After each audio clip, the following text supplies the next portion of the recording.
We are at Forbes Woods right now, just off of Forbes Road near 271. We're on a site that is managed by the Cleveland METROPARKS.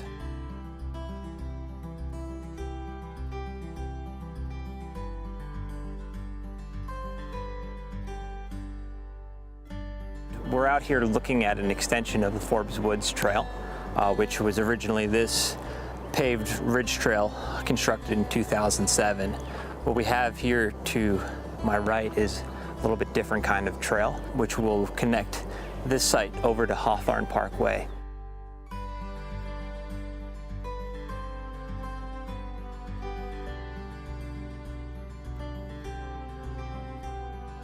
The terrain, like some of the slopes, are so severe, 67% upwards, and we go through a very wide wetland where we have a very narrow corridor.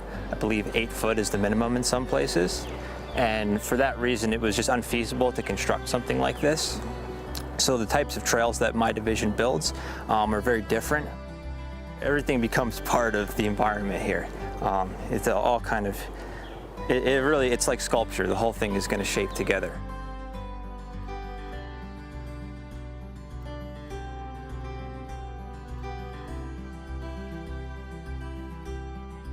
Typically, I'm not the type of person that likes to come out and, showcase what I do. My idea is when people walk here that they didn't even know that we existed. And I love this trail in particular and wanted to show this trail because it opens up an opportunity for Cleveland that I don't think that we've been able to capitalize yet.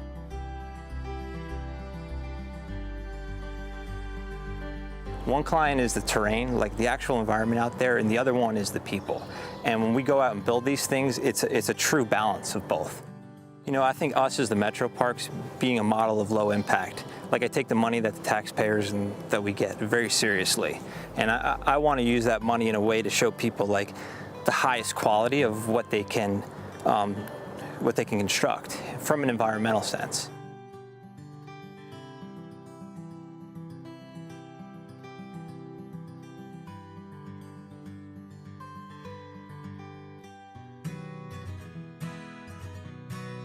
It's funny that some of the first things to use these trails are the deer. Deer are tremendous trail builders, and they typically know path of least resistance. It's really a case-by-case basis on how we deal with wildlife and vegetation. Everything with trails is contextual, so I don't want to give you any rules. It's really about understanding a place, understanding about what's going on in the total scope, and making management plans that make sense for that site.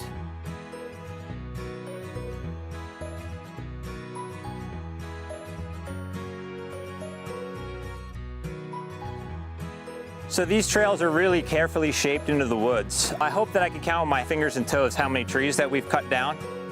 We build them right into our trails. We call them anchors, and you can see they're kind of guiding what we do. So we use three-dimensional space to create our trails.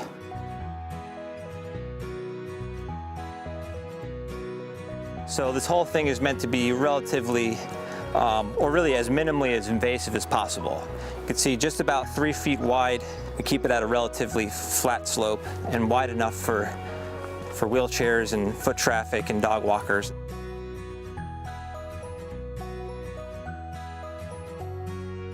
So now we're in a wetland and we travel on this boardwalk for about 800 feet.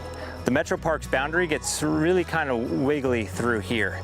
We end up with about just 8 feet of right-of-way. So we build these boardwalks and all of our structures out of native materials whenever possible.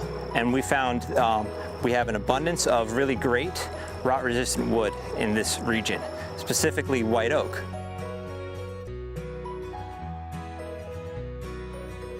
We try to be just as interesting in the shapes of our boardwalks as we do with the trail. We try to cut as little as possible and make the boardwalk react to things that are around it, which is exactly what it's doing with this grove right here and the way we're reacting to this tree. We want people to really feel like they're part of the wetland, give them as many different views as possible. So as much time goes into the layout of this wetland stuff as it does when we're on the sides of those steep slopes.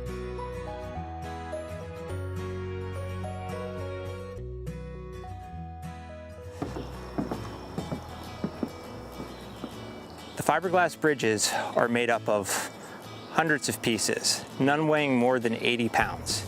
They're carried out by my crew of 4 full-time workers on a winter day through this wetland and assembled like an erector set over the course of a week.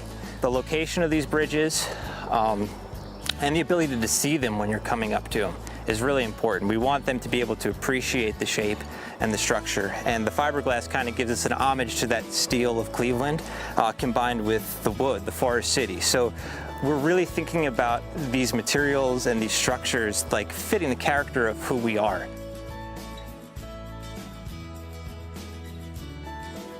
Talk a little bit about the trail and how it's constructed into these hillsides.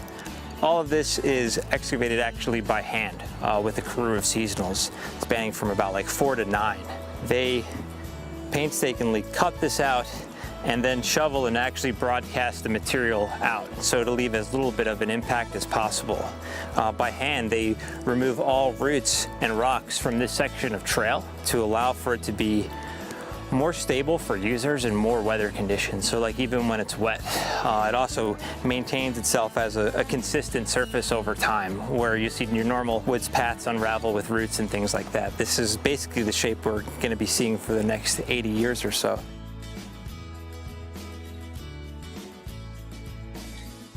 We're really careful about trees. We use them as features for the trail. We want people to be able to touch and experience trees, but we want to take care of them as much as possible. So you'll see if we ever have to go through a major root system, we'll build retaining walls like this.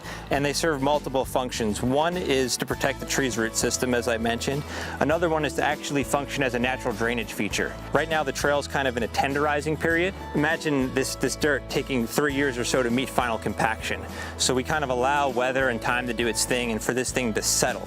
So the trail surface that we're using right now is pretty much a work in progress. And nature does a lot of the finishing work on the back slope and on the tread, along with the people who will be out here using it.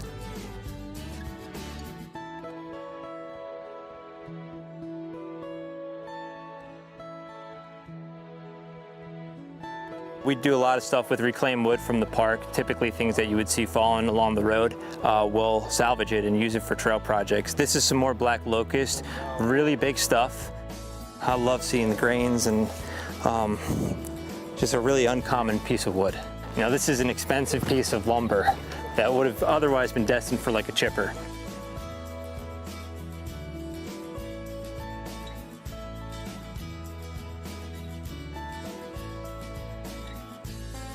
So this is showcasing one of 3 bridges that we have on Forbes Woods that are completely made out of trees from the METROPARKS.